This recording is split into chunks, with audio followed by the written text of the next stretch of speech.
Okay. So good to see you, Alex. As I mentioned, I'm doing this discussion for our video blog about books together with my friend Nika Shugaya. And I thought this would be an excellent opportunity to discuss your book, Out Innovate, which came out 2 years ago. I think it will resonate with the entrepreneurs and startups in Georgia.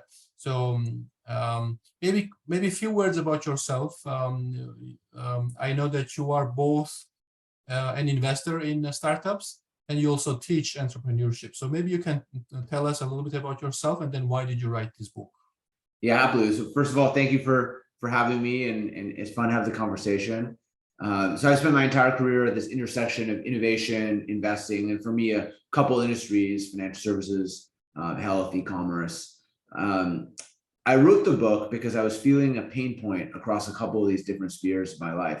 On the one hand, working with entrepreneurs, I felt like I had no material to share about how do you adapt strategy to emerging ecosystems with less capital, less depth of been there, done that, trained human capital, or more macroeconomic shocks. And at the same time, I teach entrepreneurship, and there was also no assignable materials, and my students were going and building businesses in emerging markets. And that combination of those two pain points I decided I would do something about it. And that was the early genesis of what became Out Innovate, how global entrepreneurs from Delhi to Detroit are rewriting the rules of Silicon Valley, which came out with HBR about a year and a half ago. And rooted in about 200 entrepreneur interviews with some of essentially the largest startups around the world. I tried to convey not just the fact that innovation is happening everywhere, but also the fact that the best global entrepreneurs are not only challenging Silicon Valley conventional wisdoms, but in many ways are reinventing best practice. And there's so much that we can learn from them. And so it was really to catalyze that discussion that I wrote the book. No, that sounds interesting, and I love the comparison you described in your book of unicorns versus the camels, right? So can you explain that a little bit more, what you meant? When I was starting the book, I don't even think I had an animal in it, but someone joked and said, every startup book needs an animal, and so we channeled the philosophy that I was talking about in the book into this notion of the camel. So before I tell you what the camel is, let me tell you about the unicorn. The unicorn is a number in startup land. It technically just means $1 billion valuation, a company that's worth $1 billion.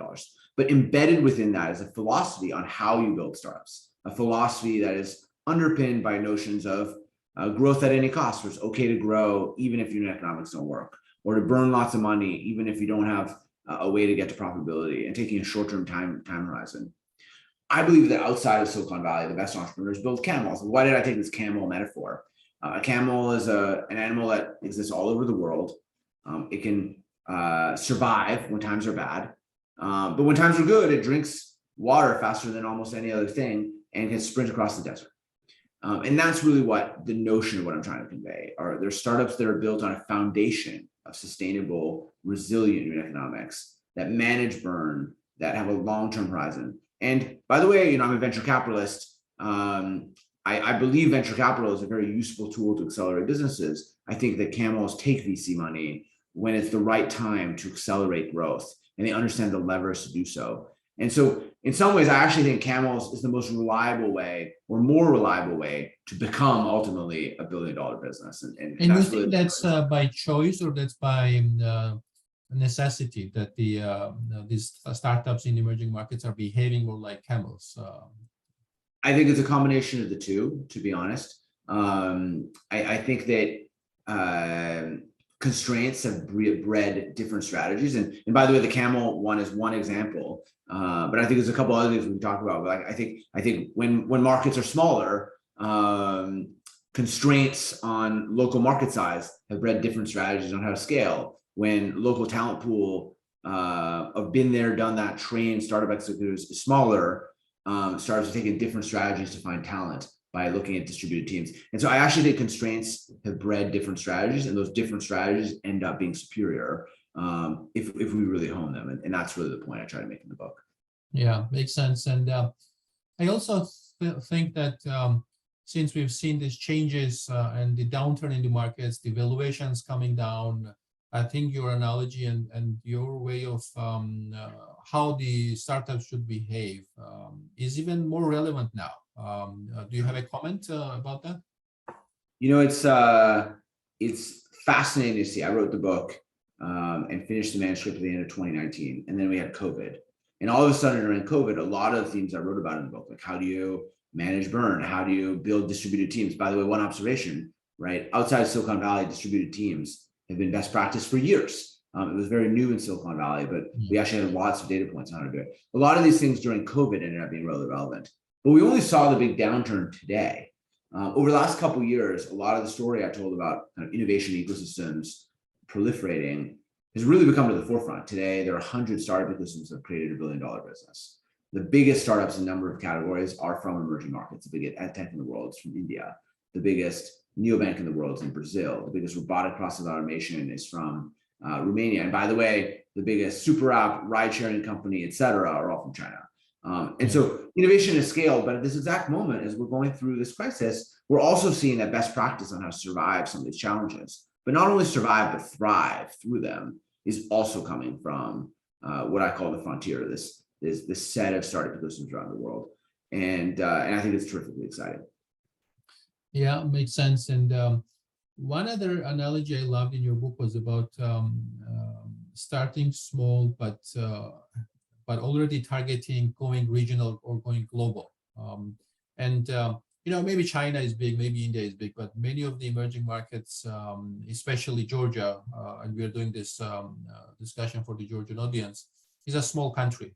So what advice would you give the entrepreneurs in Georgia and other emerging markets? I think this is another example of constraints breed different strategies. There are big markets like the US and China, and you know, there's probably a couple others, India and Brazil perhaps on the list, and others too.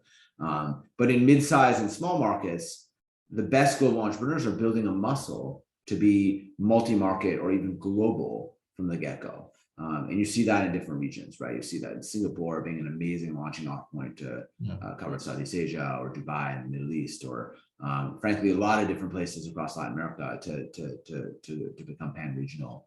And that, by the way, is really tough. It is very tough to run a business across different regulatory contexts, slightly different cultures, or very different cultures, languages, et cetera.